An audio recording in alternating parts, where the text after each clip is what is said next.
Hello, everybody. Welcome to another week of Women's Wednesdays Guyana. This week we have Jenny's Mama Glamour. Could you tell me a bit about that? You've been telling me about it.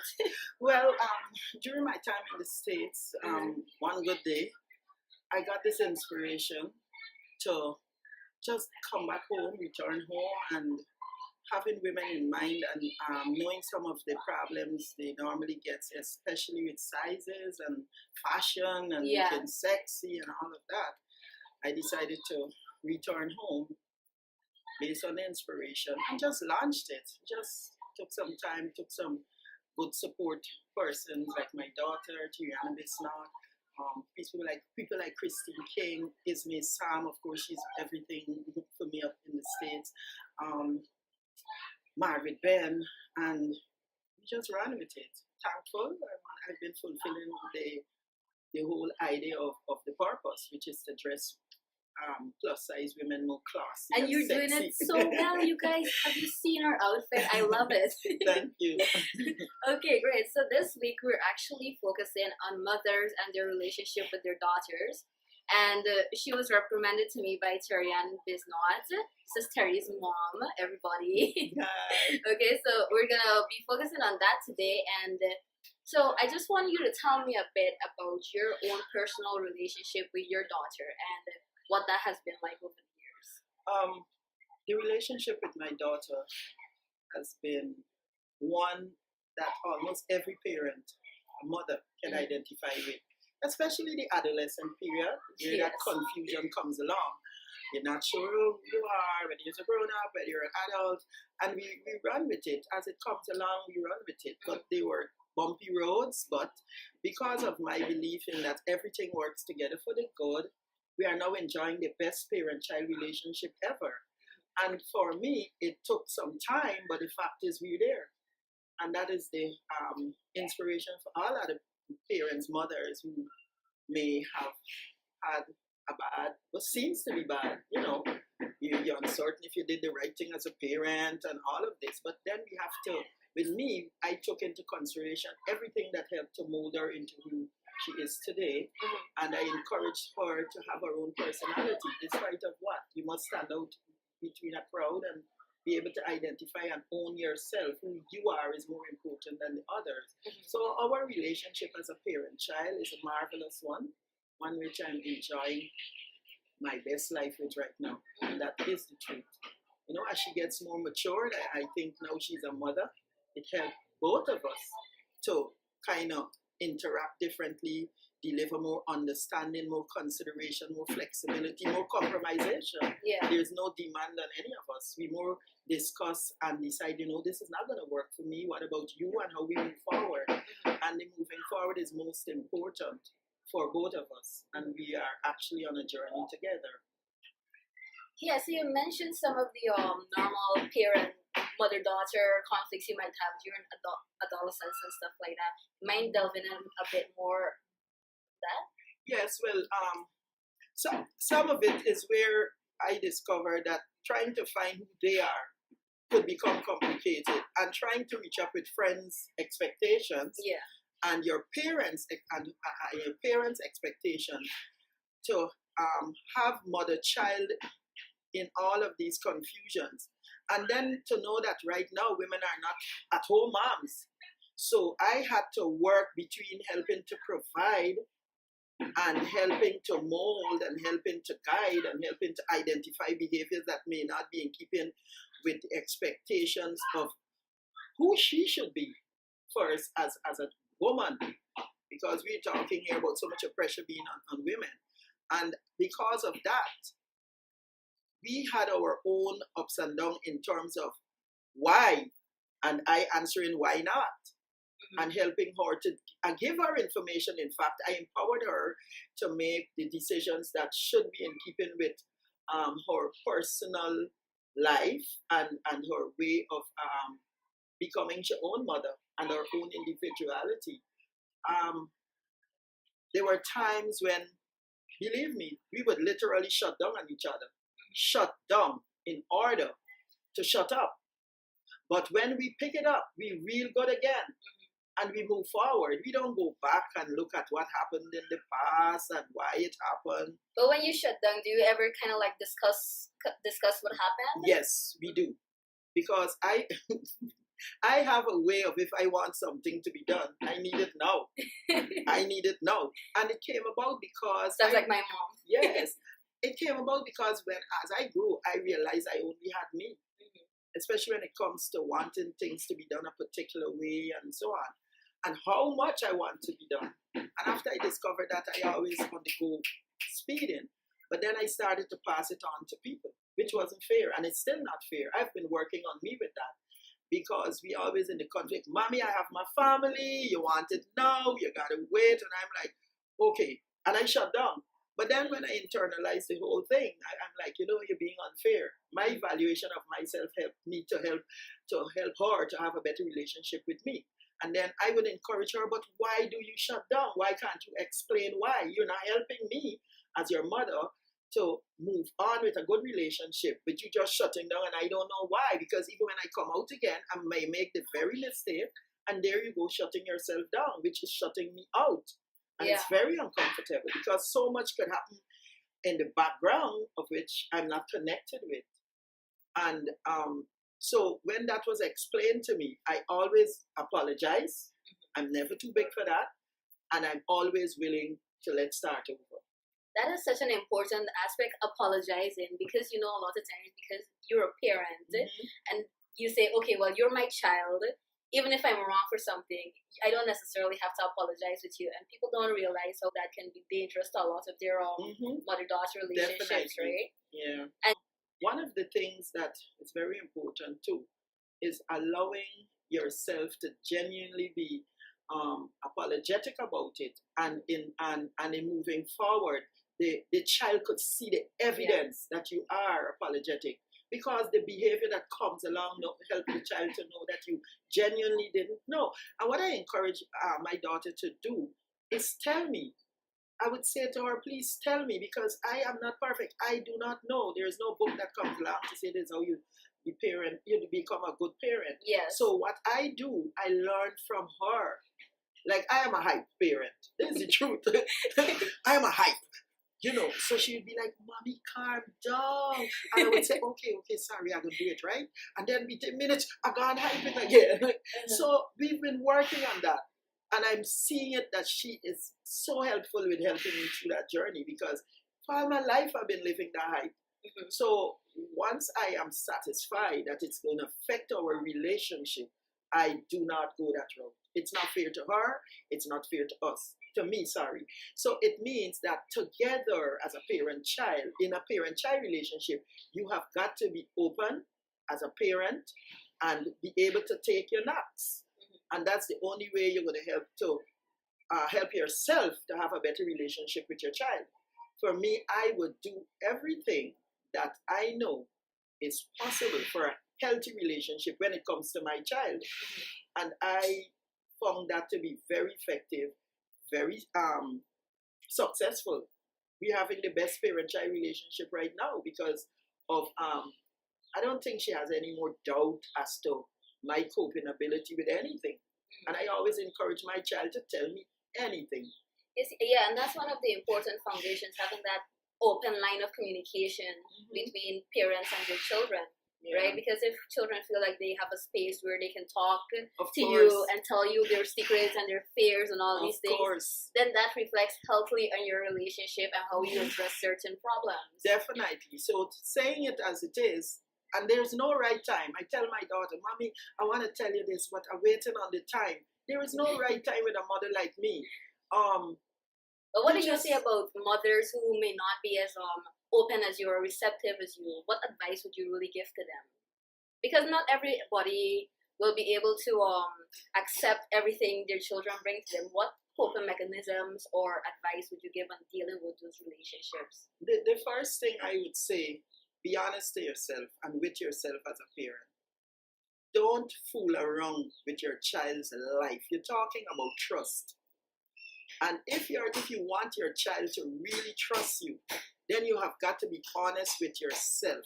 Are you saying to this child, tell me anything and tell me everything, when you honestly cannot deal with it? Yeah. You cannot cope with it. And guess what?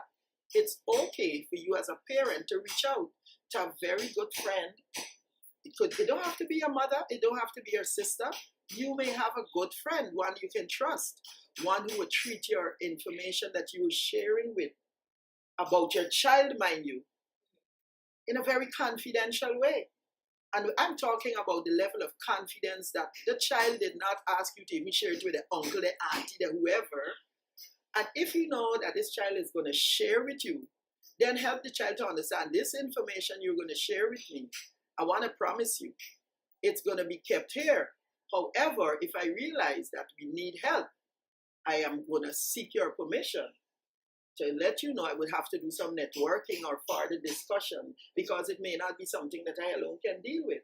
Yeah, because one of the most important points we always bring up when we're talking about mother-daughter relationships, particularly, or parents in general, is the need for privacy. Then privacy, right? Because, confidentiality, respect, trust. It's very important. Reassurance. Yeah, because particularly if you're going through your teenage years and your whole hormones are flying, then you probably remember time. Yeah, I remember my daughter said to me one time when she was at President's College, she came home on a weekend. People. Yeah, on a weekend, and she said, I could imagine you and I in a house with your hormone kicking all over. I said, well, stop the imagination, we won't be there. But it is a very important thing. As the parent, if you can understand what your child is going through during that adolescent period with hormones kicking all over, and we can help them through that journey, it means it would make it easier for the transformation. But if you're going to be in too much of conflict and not understanding, and as I said so, and I name mother, and it really complicates it for them. Yeah. And I am not specialized in saying this worked for me and it's going to work for you. But one thing I know, I've been delivering and I've been requesting honesty. Give your child the honesty they deserve, but you first have to give yourself. And guess what again? Don't think I didn't have a private life in order to give my children the standard that I expect. Mm-hmm. I remember used to be drinking beer, but my kids never knew that. Yes, I used to drink beer. I never did it for them to see and know. But there became a time in my life when I remember my daughter saying to me, Mommy, it's time you drink a beer. I'm going to get you a Heineken. I could never forget that. And I want parents to know that our children are observing. Mm-hmm. They realize that, you know what? I think my mother really needs to get out of this. She needs to get into this. Like another time, this one I want to share. When kids observe. And I remember my daughter saying to me, Mommy, I want to tell you something. She asked a few questions, domestic questions, pertaining to her father and myself. Mm-hmm. And then she said to me, and this one stuck with me from since then, I want you to know, Daddy have a life. You better have one. Could you imagine your 12-year plus saying that to you? At 12? What? Yes. So when we're going to be thinking we're protecting them, we cannot protect them from everything because they're observing. They're observing when you're looking at that TV 2 in the morning, 3 in the morning. That's not nice. That's not straight. Something is wrong. Mm-hmm. So the trust and the honesty that you allow yourself to develop with your child or children, it helps us to have the best parent-child relationship. Because even if their friends say things to them, which happens, they would trust you enough to say, hey, okay, Mommy, guess what? You ever heard of so-so-so? Yeah. Or you know of so-so-so? And you got to be honest again. If you never heard of it, you never heard of it. If you never knew of it, tell the child. So the child, I'm going to check it and let you know because I have never had experience. One of the points you brought up was holding yourself accountable then as a parent, right? Always keep questioning yourself and kind of weed out your own biases to try to build a better relationship with your children. And I feel like that is such important advice to give because you don't know everything. No. You said this already, you don't know everything. And so it's very important that if your child says something is bothering me or something is wrong or this is who I am, then it's very important that you sit now. Don't just react. Just sit to kind of reflect for a bit and kind of analyze why it is you feel this way and how best you can approach the situation from there. because too often we have way too much reactionary approaches that kind of breaks relationships, right? Exactly. Yeah. This word I don't want to ever forget to mention is unconditional love. Mm-hmm. We as parents try to tell our kids at a certain point of their life, Mommy loves you unconditionally, but do we really love our children unconditionally?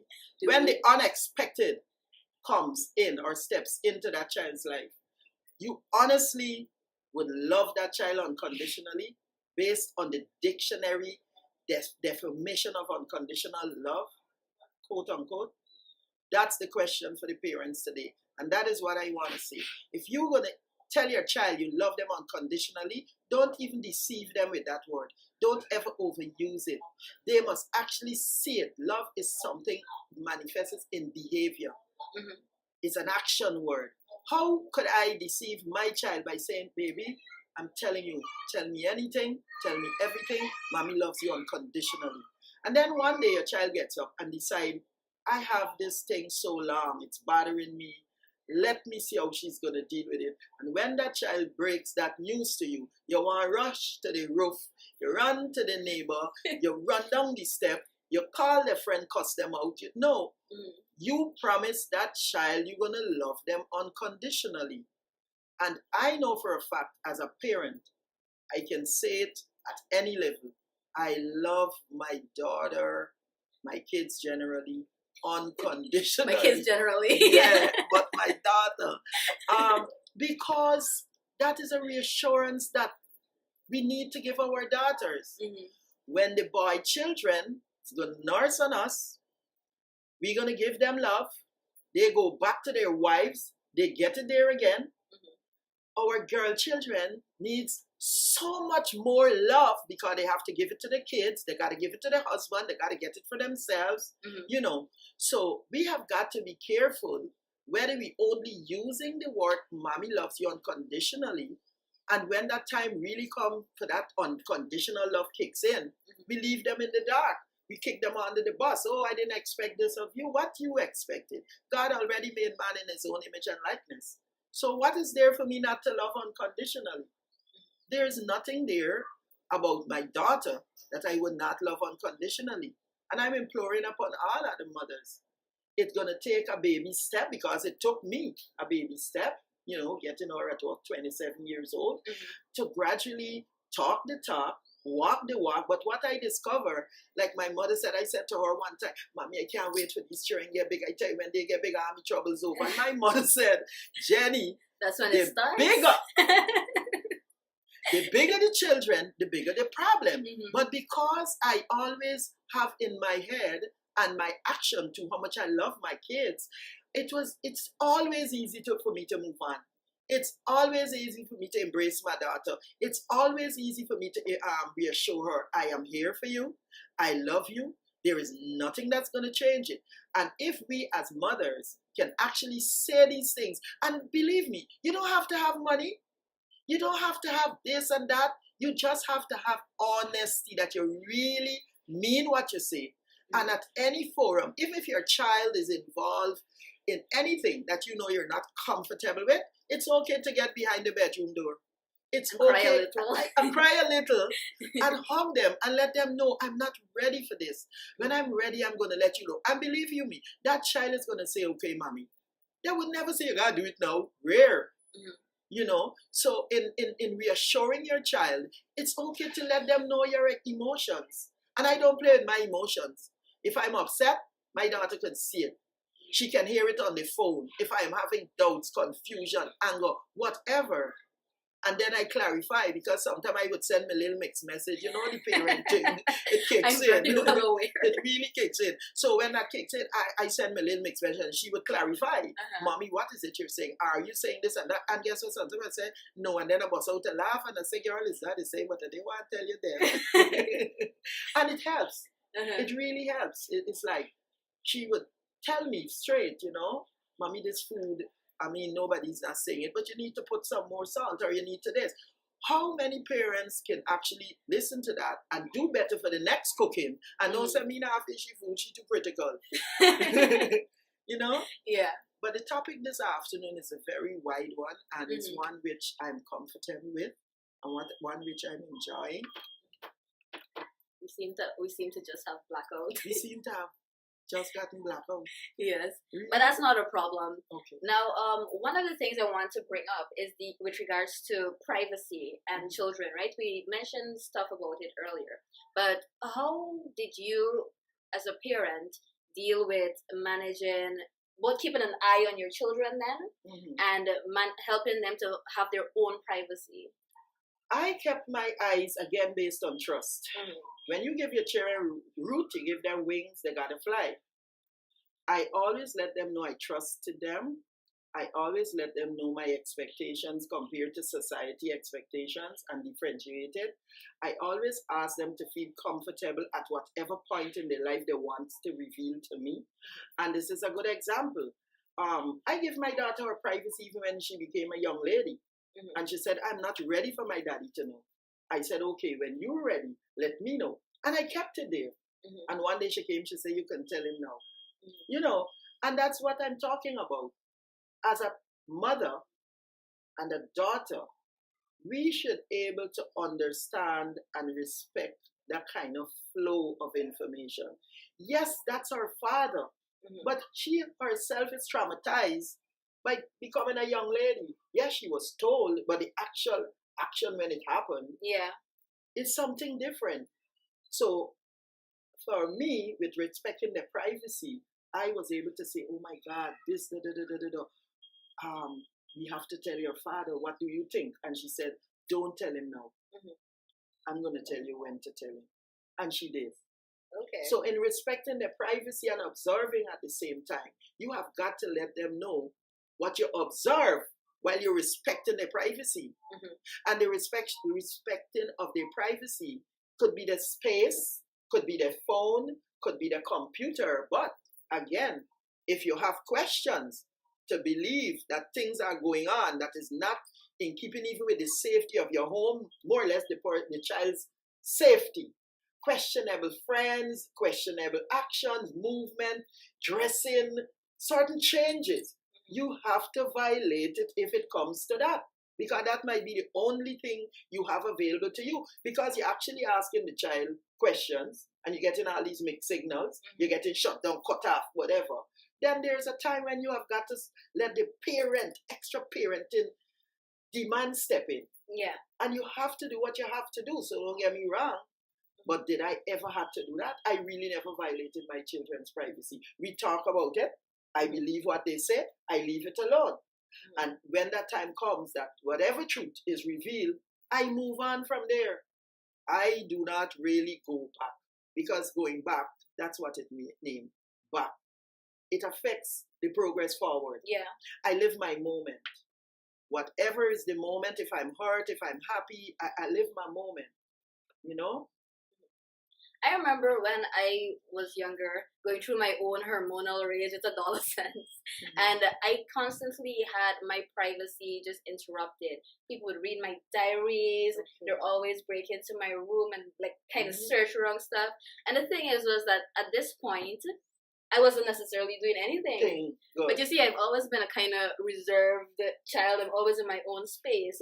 So as a result of that, I don't know if they felt that because of that, I might have been hiding something. Okay. But mostly that's how it was. And I always remember that really affected our relationship. Trust. Because when I did start doing stuff, I hid it completely. Exactly. I hid it completely. I never talked to anybody. Exactly. I never told anything. Even up to now, I don't really speak to people because I've never really had that kind of relationship openly where you can talk about certain issues and make sure that it's kept private and stuff like that, you know? Yeah. Your privacy and confidentiality between parent and child, trust me, it has to do with everything. Once, and for matter of fact, I would say to my daughter, I don't only tell John about this. And she says, okay, you could tell everybody. Serious. I feel comfortable, the person I am. I don't peddle people's story around.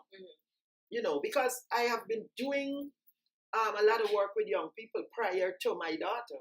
So it's a case where it's an easy, one must say, transformation from just a individual relating to other people's kids. And for me, a mother and daughter, it was very easy and still is easy. sometimes I wonder, she really feel I real as a mother. You know, you got the feelings. I real because if I want hug her, if I want tickle her, if I want tell her how much I love her, whatever, I express it. And I remember this. We as parents must always look for body languages. It's important. At one time I visited this country and both of us, we were in the kitchen, but she wasn't there. But she don't know that I observed that. She just wandered away in the kitchen and nothing she was doing, and she just kept going around, like just going around. And I looking at her sideways, and this is another thing. I just call on God in everything. And there I was at the sink doing something, but there was my child just wandering around. She was already grown, had her son, and I said, Lord, something is happening. I don't know what is it, but just tell me what I can do to like connect with my daughter. And something in me said, give her a hug. Do not take the power of the hug for granted. And I said, come here, give me a hug. And my child was in my arms like never before. We kept hugging each other. And she hugged me for as long as she wanted. And when she was finished, she walked back upstairs. And I'm saying this to make a point. Do not take the age of your child as if they don't need us anymore. My mother died when I was what, 59? Yes. And I needed her and still need her until now. So in that relationship of your parent-child, with you as a mother and your daughter, always remember, they need us more than ever. Sometimes you have got to initiate the conversation based on what you may have even, hear by the way. If it's a younger child and you have to get a boyfriend or whatever is going on in the child's life, how about if you tell me about John? Mom, you hear about John? I don't want to tell you. And the conversation gone, and then you could share about your boyfriend days. Because we allow these young people to feel like we didn't know about short pants. We cussing them out about short pants. We wore it as hot pants. We all wore it. The pants cut up. We wore it as gypsy. And pop along. Yes, now you guys have it with lots of money, but it's the same style. We pull these young people down to the point of which, like if they're doing something so horribly wrong. In our days, we could have worn it and nobody molested us. Nobody. We swim with panty, we see your little breasts out. With the boys ain't molesting you. Now it's different, yes, but it's their body. This is how they want to express themselves. It may not be seeing good in our eyesight, but what do? We punish the girls There's twice. a need for individuality always. Yes. Why would I feel you should wear makeup because girls wear makeup? No, my daughter was plain for as ever I could remember. And I was confused at one time. Because, as you can see, I like my makeup. Glamour. So I wanted her to be me. And I remember one time she said, Mommy, stop wanting to live your life in me. She would always make some statements that would always take me by surprise. But then I'd be like, she's correct. Yeah. Why would I want my daughter to be me? She's her own individual. That's something that comes up often in these kind of relationships where parents try to force their own ideas of what their children should be. Yeah. But little do they know that as that child grows, they keep certain things from us as parents, and they get rid of some. Just from the teachers, from the churches, from the community. The bottom line is, once you are satisfied as a parent, you have given it all that you've had or got, then I don't see why I should beat up myself. Like, how could I have dressed my child with the mesh thing that is wearing now, when in her time, it was polyester? No, you see my point? Yeah. Why would I look at my child's picture now and say, oh, God, I could have do better for she. Look how I dress. She, no, I could not have. That is what it was then. And we all make decisions based on the information available to us at the time. Yeah. So loving your child for their individualism is very important. I am guilty of it. When my daughter was at President's College, I remember they had two young ladies who used to come home here, and sometimes I used to be like, why you can't be like so? She said, Mommy, you don't get it. I am me. Imagine me, my daughter had to remind me, and I'm going into schools, and telling the little children, you are your own individual. Do not let this. Practice what you preach. Practice what you preach. So it says to me something that the carpenter's house is always more needed repairs, you know? But as a parent and as a child, sticking to the topic, be honest with your child. Be very honest with your child, as deep as you could get it. As your child grow, I want to go on this topic. And a relationship doesn't work out for them, let them know it's okay. Let them know that that's the chapter of their book. That's not the book. And that one thing I wanted to bring up was with regards to changing bodies. How did you deal with kind of explaining what to expect? Because I know you mentioned that she would have known that about her period since before it would have come and stuff like that. So how did you talk to her about her body and the way it changes and stuff like that? One of the things I want to mention is stay-at-home mom and the working mom. Sometimes they share the same kind of busyness without realizing it. With my daughter, we talked until we spoke about when you're going to have sex or for the first time. Promise you and tell mom, right? It was a hard thing to say, but I was trying for her to know even that I can deal with. Yeah. Even that you can trust me with. You got to study and wonder. No. So in the terms of the changing of her body, we talked about it. And you know, the school and the children, and she would come home and I tickle she and say, look who coming up here, girl. Sometimes you have to do it in such a jovial way that the child don't feel scared for these changes. Yeah. You know? So I would say, just so you know, we want this for the smallish one. Yeah, I know my grandmother, when I was now beginning to get breast, my grandmother would pinch them and say, look at them little Hymara eyes. It was like, no, stop. Yes. I would do things like that. I said, just say, girl, mommy gonna buy you one of these, girl. Look at you. That kind of thing. And she would laugh or whatever.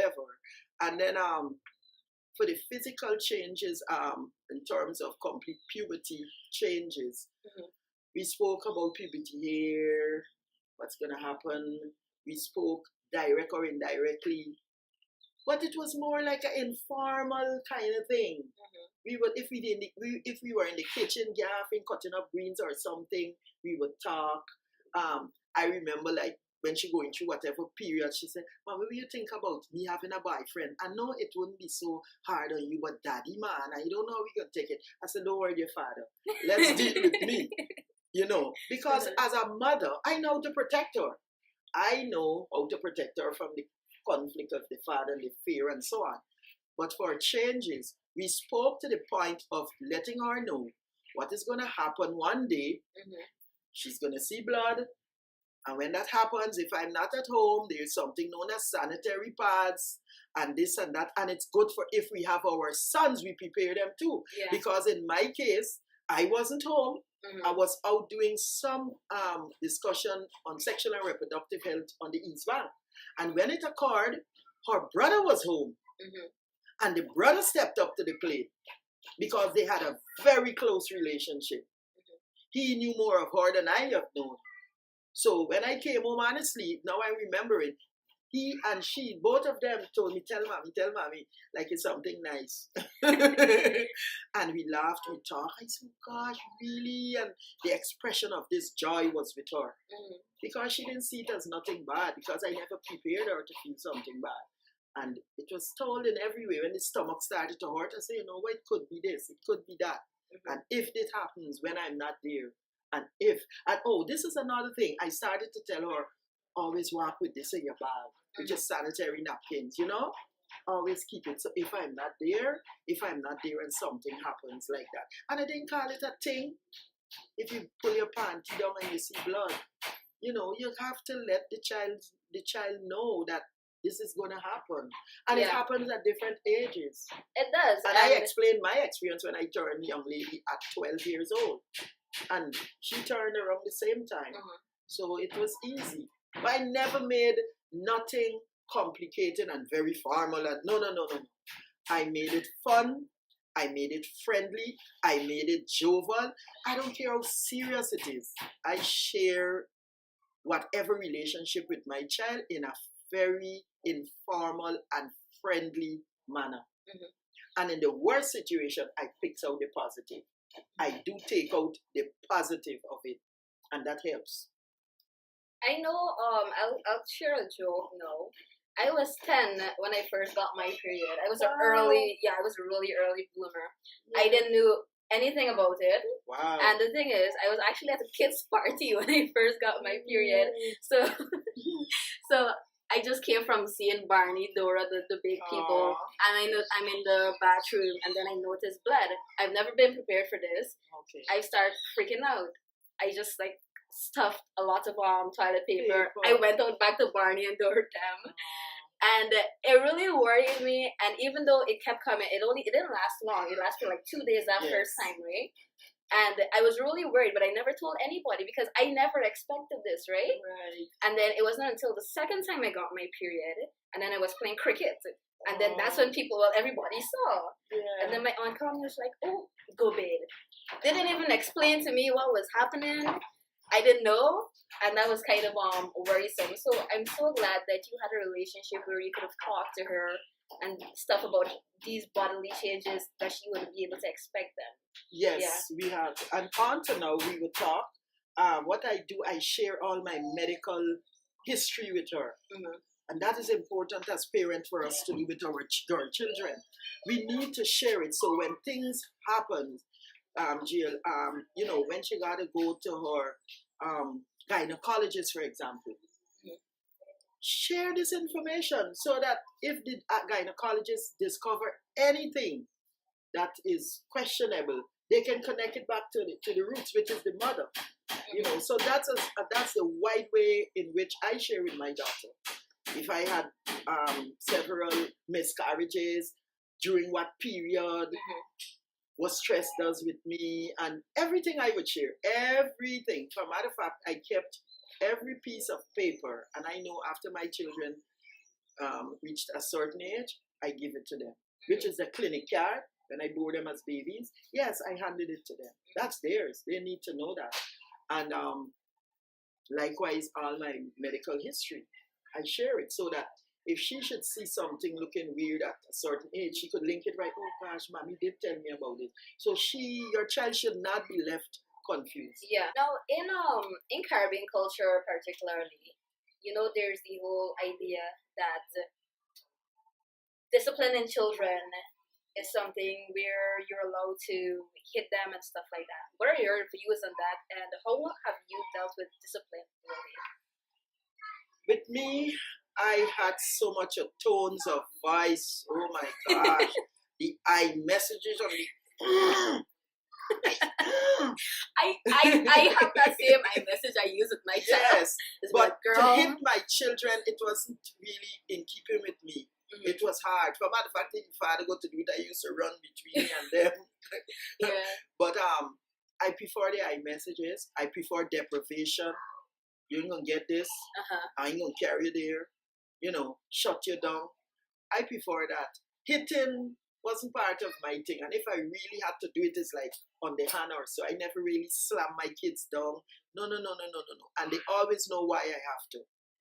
For matter of fact, is let they participate in the disciplinary action they have to take. What do you mean? Well, let's say she's supposed to do her homework and she didn't. But then you come in to tell me you're going and ride your bike in the yard.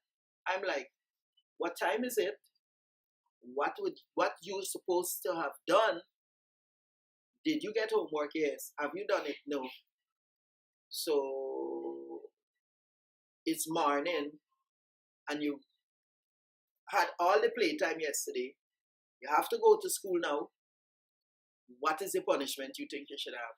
Mommy, this afternoon, don't like ride the bike. I said, so we in. Because I would have had, and you as a parent would have had the same idea to take away the bike. You know that, But to let them feel nice, like if mommy really punishing me, I give myself the same punishment. I'm in control. You're in control. You're in no control. Your parent planned that for you. Manipulation to the highest. Exactly. So when you thinking you have all this put together, your parents allowed it to happen. For you to feel like, I get to pull this one. You don't pull nothing. Because I would have done this. I would have taken the same action. So that's the explanation of it.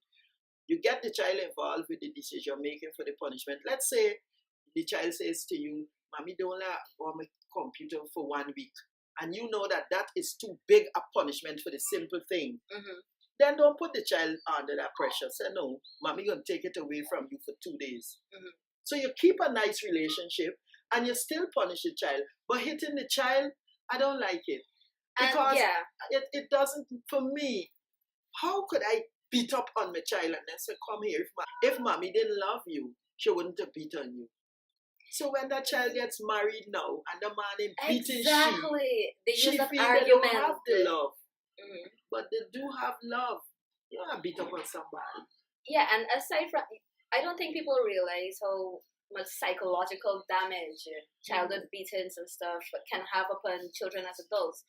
And then when you see we have so many abusive relationships and people staying in those relationships, then we ask the question why, but we never directly link it back to the childhood. Right back there, right back it goes to the childhood, because this is what I was socialized to learn.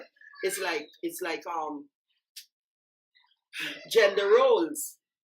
Yeah. Parents made that. Why should I have my daughter feeling it's okay for her to wash the dishes, do the clothes, or brother clothes? Hello, what you doing there? Come here and wash your brother clothes, and your brother playing cricket. When the boy grows up to be a man, and his wife said, John, put on the rice. Girl, this girl walk. Me mother always teach me though. Conflict. Yeah. Compared to a mother who don't have those rules. Everybody plays that role, whatever it is. Right? So when that child, that boy grows to be a man, it's easy for his wife, some of them, because some of them wouldn't do it, even though they learned it at home. When they marry you, they feel you are now responsible for wash, cook, this, and they like, don't flipping the channel. You know. So gender roles and those things, I never made no differentiation between my son and my daughter. And that's something that happens all the time, particularly in Caribbean society. It's so deeply embedded. I was a child, I grew up mostly with my grandparent and my aunts. So it was just a lot of cousins there. And those same kind of gender divisions you're talking about. Right. The girls wash the wares, the boys it's no good, especially this world we're living in today. Everybody's working. Yeah. Out there, out of the house, no. And then of course that has a lot to do with the kind of people they become later on in life, as you mentioned, right? Saying. And the kind of things they pursue also. Because if you teach a girl that they can't pursue things that are what we call ball-like, yes, they won't feel as if they're good enough or able to go in certain fields. That's why we have so few women in science fields and engineering fields and stuff like that. Like boys in ballroom, ballet dancing. Yeah. They feel that's it's me, I know girl, and they're fighting this desire. They want to be there, but they're fighting this desire that is deep in them. For matter of fact, the gift that they have, they suppresses it because the parents tell them, hello, you ain't going as no boy and dance no ballet dancing. I like you as a boy, not no girl. I've heard that thing so much. Well, not me, but I know so many people who have heard that. Very similar sentence, you know? Very similar.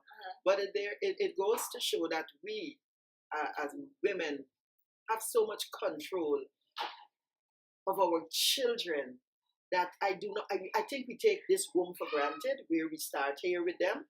What do you think about that? You start here with your child. You talk to your child here. You help your child to start growing into what you want it to become.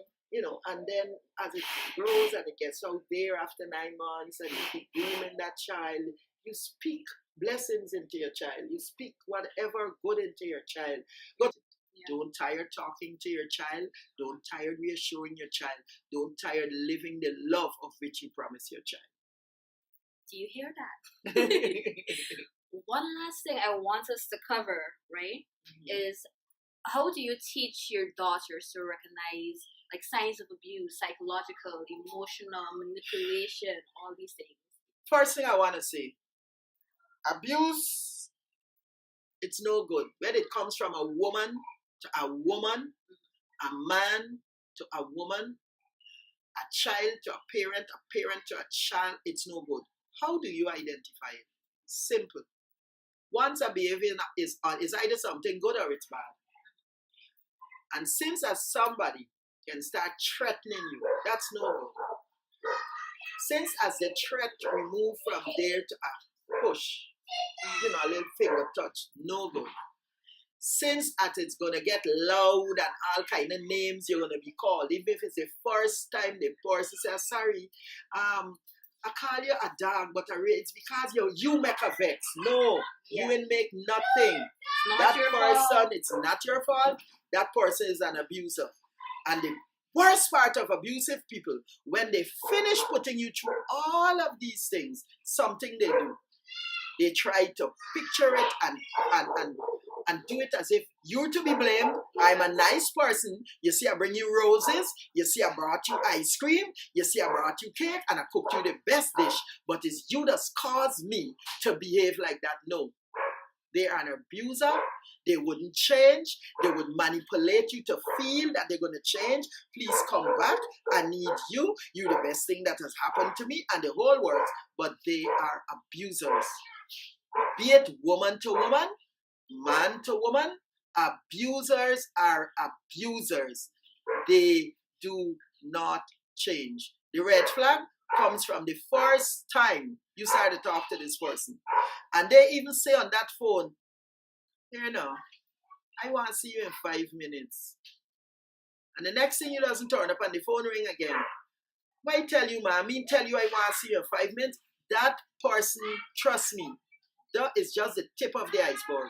There's more to it than that. And that person, as simple as I'm talking, is a deep abuser. Once people can start managing your time, who you with, where you at, when you should get in, when you should get out, how long you should be on the phone, violating you, going through your phone, they are abusers. That's not love. That's no love. No love at all. Trust me. They are abusers. They are manipulators. They don't have enough words to describe them. Their own insecurity. And that's why I'm getting serious here. Their own insecurity is causing them to use you, who may have a better high self-esteem and everything. They try to beat you down to the level of which they are in control. And they feel they're in control when the truth is they are out of control. And once you decide you want to see the real truth of an abuser, decide to get out of that relationship. Yes, then is when you see the truth in them comes out. They know exactly what to say to win you back. They know what to do. They know everything because that's their job. They've been studying you. Yes. I was in an abusive relationship because I have a daughter. So her father and I were together and he was very abusive. And finally, what made me decide to leave was that one night he wrapped a belt around my throat and we were in a house with several other people, but yet he felt brave enough to do that because he'd hit me before in front of people and it never stopped him, right? So he felt emboldened. But I don't know, he decided to stop at some point, and that's the night I realized, like, hey, I need to leave, out, right? Yeah. But then after I left, that's when I saw all the little manipulation tactics. Yes. I remember when I went by my cousins, and then one day we were sitting outside gaffing on the veranda, and then a car pulls up, and it's his brother and some of his friends in there, and they were like, Akula, do you want us to go to the hospital because this person is in the hospital? Something happened with him, right? I was like, what happened to him? Can you tell me? I was like, I can't necessarily go anywhere with you at this point. But then as they drove off, there he was right in the car. Wow. There he was right in the car, right? So these are the kind of behaviors. They know everything, and they want to always make you feel like you are the one. You cause it. You since I met you, this is how I am. No, you're like that. Whatever, every behavior is explainable. And hurt people. That's why you gotta get healed. That's why if you really and truly want to give the best to anybody, you got to be the best for yourself. Get yourself together. Take as much time you have to heal. Talk to yourself.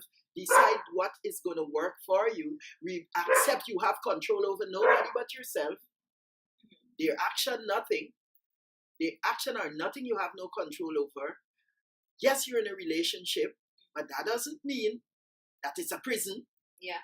So in that case, you need to get out, get yourself somebody that loves you for who you are. You have little or no changes to make, and that's the right person for you. And when you can enjoy somebody's company and you're not missing the world out there, and I say to my daughter, you hear me? I say to my daughter, once you're with somebody and they're not complete in terms of helping you to be at a point in your life that like, oh gosh, I'm really missing nothing. I have it all, one package put together, then that's the right person for you. Once it's manipulation to switch your personality and your action and making you feel things going on in your head and making you feel like you're crazy and making you feel like you know what you say and one time you're this and one time you're that, that is that person's confusion. They're labeling you with and want you to always have doubt as to who you are. But what makes it so successful most of the times is that a lot of times we don't prepare people for these kind of behaviors. We don't tell them about it's like the menopause. signs. We don't prepare our daughters for menopause. Are you prepared for menopause? I'm not. I'm not. So we can't. That's it. That's why education should be ongoing. Like we're doing now. It should be ongoing. We're preparing our women and men because it's all over now. Yes. For just signs of abuse and how to deal with it. How to confide in somebody, how to get your most important documents and so on out of that home. How to, for a matter of fact, I'm a member of Guyana's Action Committee. And part of our thing is standing up against domestic violence. We are not going to stand by and allow women to be abused despite of who they are, ethnically, or whatever. We are not. How could we help? By giving information, by making it known that we're here for you, by allowing ourselves right now at our level, we're showing all these different activities to raise funds, to try to come back home and make contribution to build this huge building. Well, they have it in, right now it's all in the conceptive stage, you know, but I know it's going to materialize and I don't want to miss this. So a lot of people are persons or women that are and men that are going through abuse, but we're going to focus on our women a lot. We got to be selfish. We don't want women to sit around anymore like the men had us feeling like, we should go. You can't go nowhere. Your mother house full. You ask your child father, you want you no more. And remember your auntie, what take you from, she don't tell you don't go back there and you feel as if you're trapped. We don't want women to go through that. We want them to know we're going to try to create a safe haven. Yeah. So once, I want to say this, once any of you out there going to see a ticket, going to see a flyer, going to see any advertisement concerning United Bridge Builders or Guyana Action Committee or both come together, please support it. I'm imploring upon you. Every cent that we raise is going to come back to benefit you, your daughter, your auntie, or somebody.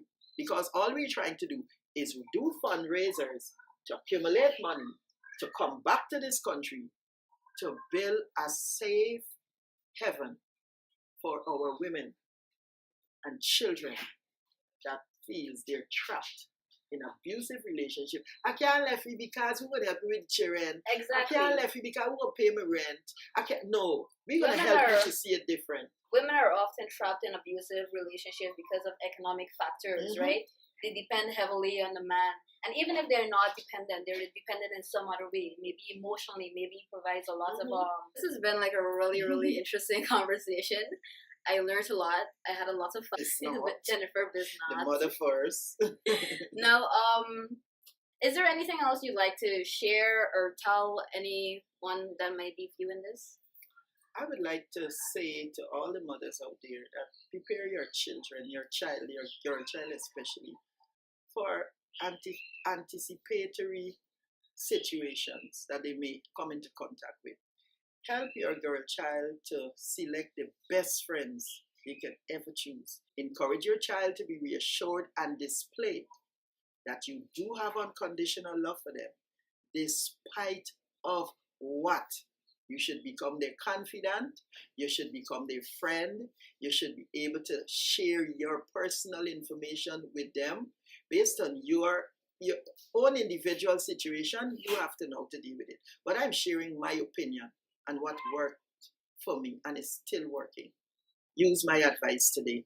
Let your parents know. Let your mother know what's going on with you. It's very important. She's your rock. Don't let nobody else fool you about that. Give her the chance.